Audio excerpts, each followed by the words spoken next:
So, today we're talking about how to select your leadership when you're presiding an EYP session, and I think there's four key elements when doing so.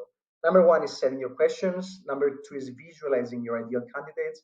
Number three is evaluating applications, and number four is actually allowing yourself to be surprised.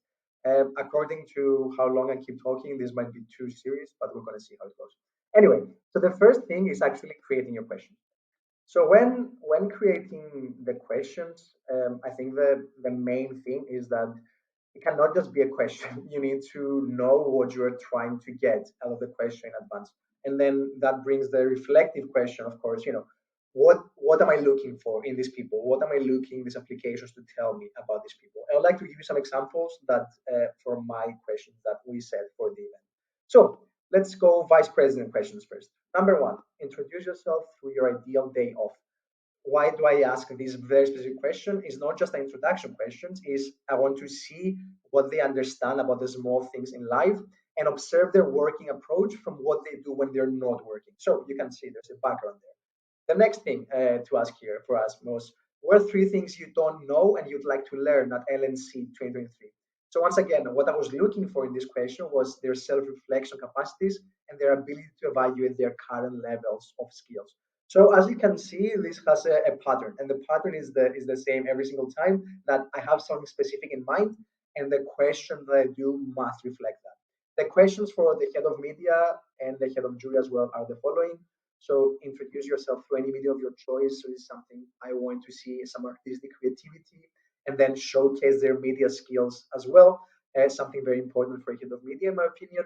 And then also head of jury, more feedback oriented questions to see what they think about these elements. So when setting questions, please do remember that it's not just about having a set structure of, oh, we need a motivation question, or we need a personalization question, and we need a working question. It's not about that. It's all about what do you want to understand about these people when they answer these questions. So that's the first part when selecting people. The next thing I think is very important is to actually low key know who you're looking for. So, how does your ideal candidate actually look like? And I think it's great to actually visualize this person. And by asking these two very important questions of what are the green flags for us and what are the red flags for us.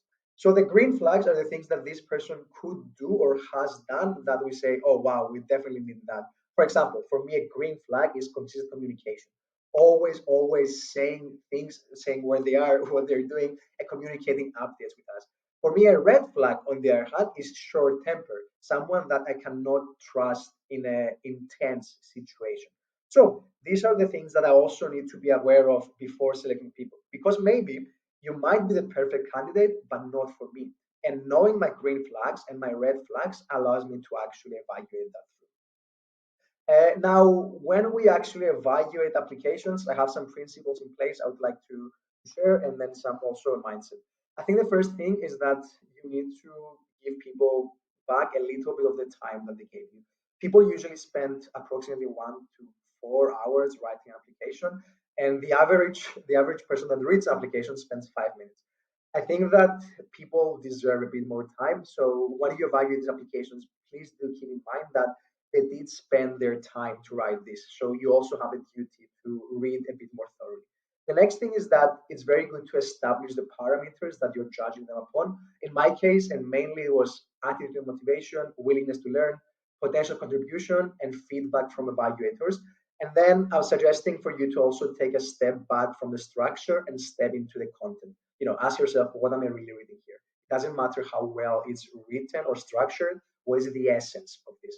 And a bias avoiding structure, which I took in place, it was, for example, here three different sheets that we're here. We are all able to add comments, and then that allows us not to be influenced by the other people. And then I also enjoy usually liking a numerical section just so that we can have a more direct approach to things. But yeah, just consider that when you do the evaluation, your spreadsheet will really reflect the potential bias as well.